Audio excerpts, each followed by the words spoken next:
we all know, the Mitchell Trubisky era is over in Chicago, okay? But why did it not work out? What exactly went wrong with Mitch and his career in Chicago? I want to talk about that with you guys. What is going on, y'all? Faiz Sports Talk back at it with another video talking, of course, some NFL. And here to break down this theory of mine, which I'm going to present to you guys on why I believe Mitchell Trubisky failed in Chicago, why his career never took off like it was supposed to for a number 2 overall pick. So I want to break all that down for you guys. Before I do, if you're new to the channel, make sure to go ahead and subscribe because I do talk a lot of NFL on this channel. You don't want to miss out. Hit the bell icon. Make sure you are following me on all my social media platforms. Links, as always, down below. Let's get into it. So let me start by saying this. I have been meaning to make this video for a very long time, but I was looking for the right time to make it and to post it. Well, now is the right time because Mitchell Trubisky officially, like I mentioned, has signed with the Buffalo Bills. He's going to be the backup quarterback to Josh Allen. He only got a 1-year deal worth approximately $2.5 million. And so Mitchell Trubisky is now with the Bills. All right, so the era in Chicago, it's over. So now we can look back, revisit, see what exactly went wrong. Why did it not work out? Okay, and so it's me taking a look at everything here, and I've followed Mitchell Trubisky's career since his very first snap to his very last one. Pretty much watched every single game, every single snap that Mitch took in Chicago with the Bears. And I will say that I think I can chalk it down to 3 reasons. All right, and I'll explain all 3 for you guys.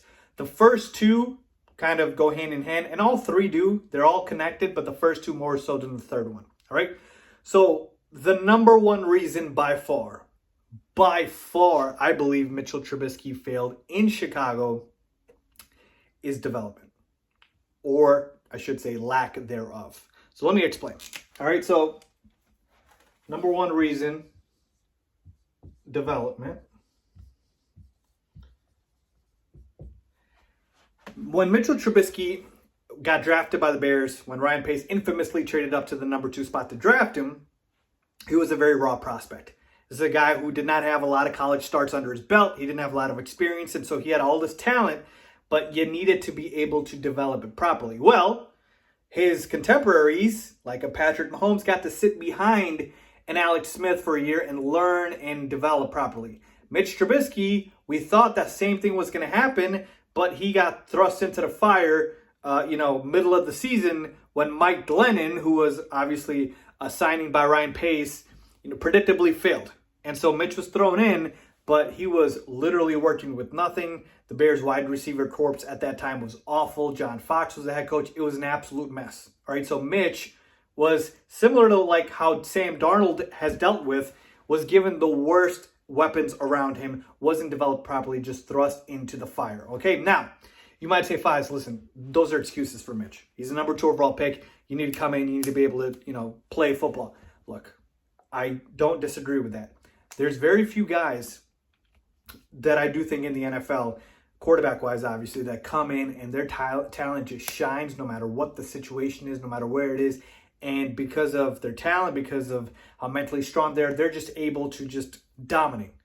Deshaun Watson, obviously, the other guy who was drafted after Trubisky, is a perfect example.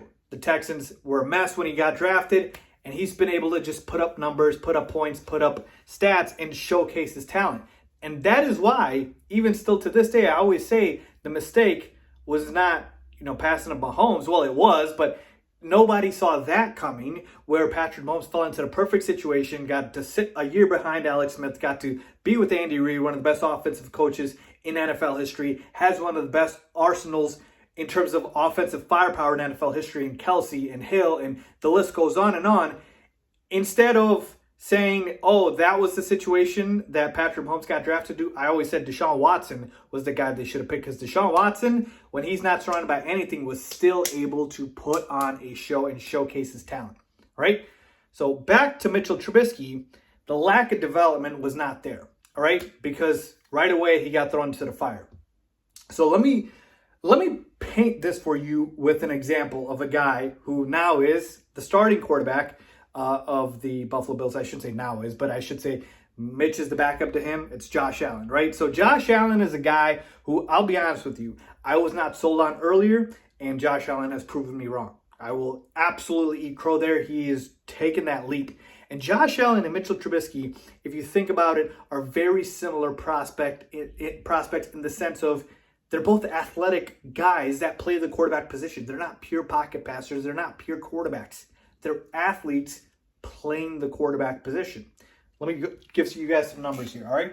So, we're going to talk about Trubisky, his numbers in 2018 and 19, and then Josh Allen, his numbers in 2018 and 2019. All right, so here we go. I've got Mitch Trubisky's numbers in 2018 and 2019, and Josh Allen's numbers in 2019 and 2020. Now, why is this important? Because obviously, Josh Allen got drafted a year after Mitchell Trubisky, and 2020 was his breakout season. 2018 was Mitchell Trubisky's breakout season, okay? Or when he had 24 touchdowns or 12 interceptions. Or was it? Let me explain.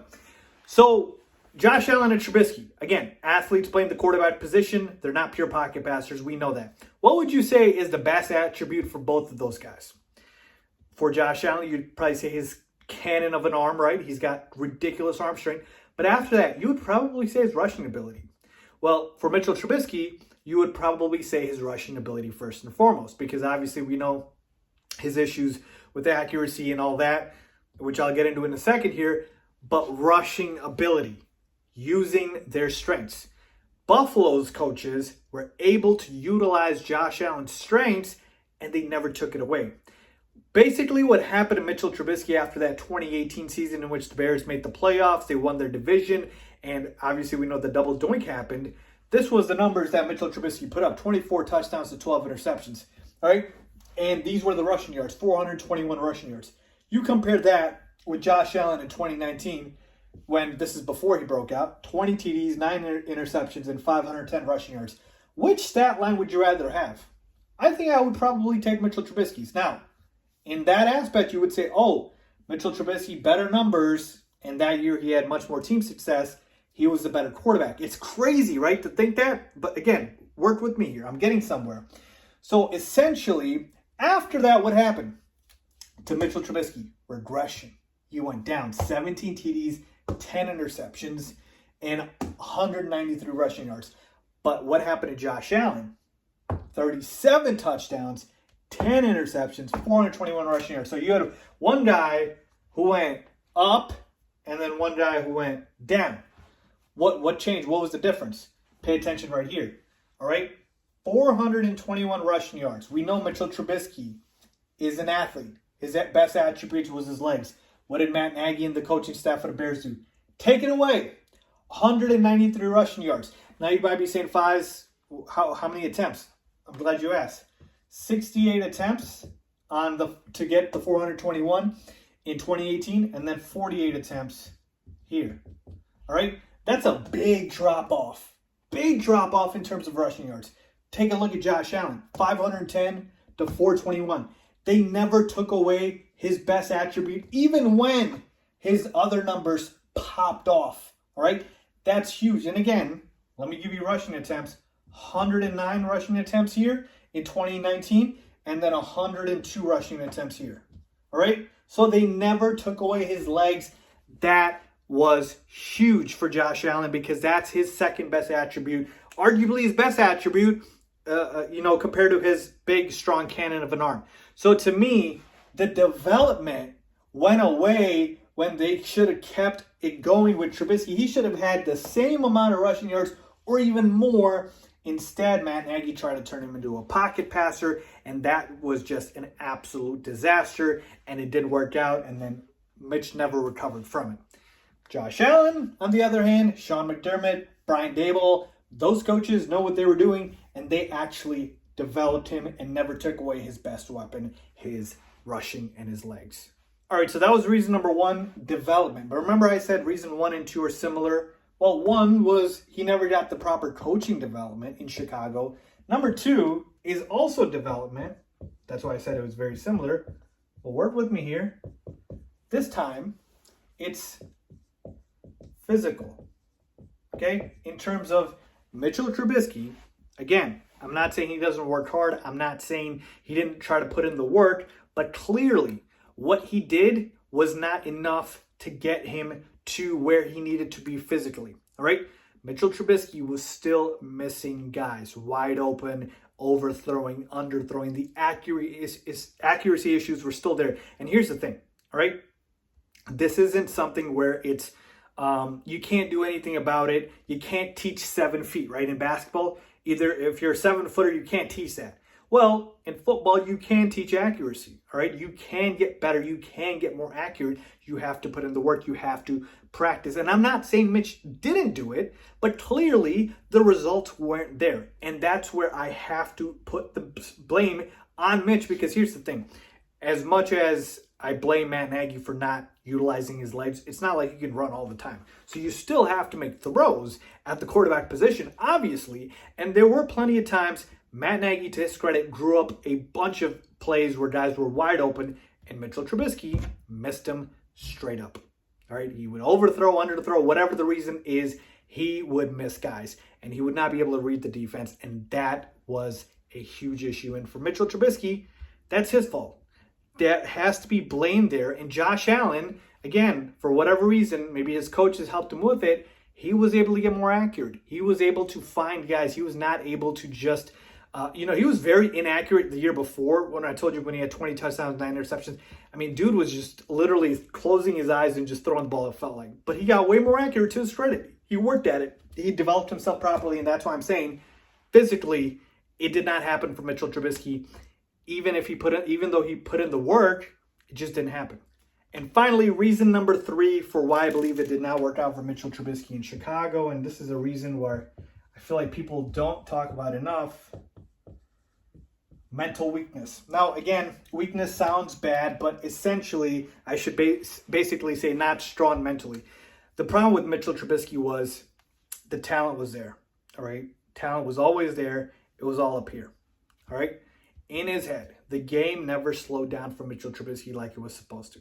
All right, he still was not able to properly read a defense. He was still not able to go through his reads and get to the second, third, and fourth guy instead of just locking onto his number one. That part never happened. And so for Mitch, I believe, not even just from the football side of things, but also, the ability to go to Matt Nagy and say, listen, Matt, put his foot down. Let him know what works for him, what doesn't. I believe Mitchell Trubisky always tried to be a good soldier, always tried to be a team guy. And while that is great and you would love that, I think Mitch sometimes should have been more assertive and told the coaching staff, told Nagy, told the Bears that this is what works for me, this is what doesn't. You guys need to tailor the offense like this around me if you want me to work. You have this much invested in me.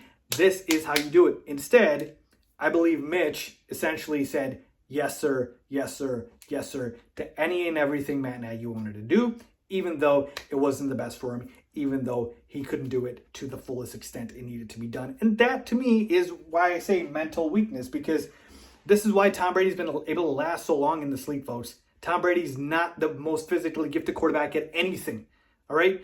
But he is so mentally strong. He is just an absolute wizard, an assassin, just mentally controls the game, at the line of scrimmage, pre-snap, all the post-snap motion, pre-snap motion, everything Tom Brady controls with his head, all right? With his head, all right? He's 43 years old. He's still playing at a high level for a reason. So do not underestimate mental weakness. I believe Mitchell Trubisky should have been more assertive, should have put his foot down more, asked for better coaching, asked for more development. But to his credit, he was a great, nice guy. And I think that was kind of the reason why it led to his downfall, because he wasn't assertive enough. And mentally, both on the football side and not the football side, it hurt him in the long run. So there you have it, folks. These are the reasons why Mitchell Trubisky never worked out in Chicago. And you know what? A lot of people are going to say Mitchell Trubisky was a huge bust. Bears obviously regret taking him at number 2. And here's what I'm going to say to you guys, all right? His story is not finished. Obviously, he's in Buffalo now, but nobody saw the story of what happened to Ryan Tannehill coming, right? So you can't predict these things. I wish Mitch the best of luck. Honestly, I wish, he got developed properly, he progressed properly, and he was still the quarterback for the Chicago Bears, but actually living up to that hype, right?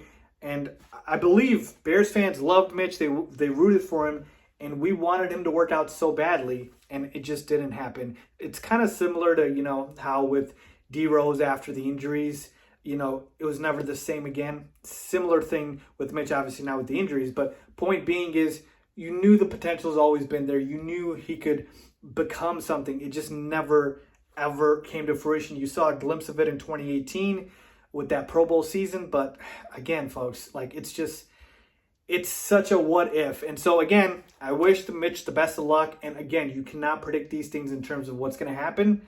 Don't write off Mitchell Trubisky. Let's see what happens. But I appreciate you guys. If you guys like this video, please make sure to give it a thumbs up. Please make sure to subscribe. As always, thanks for watching.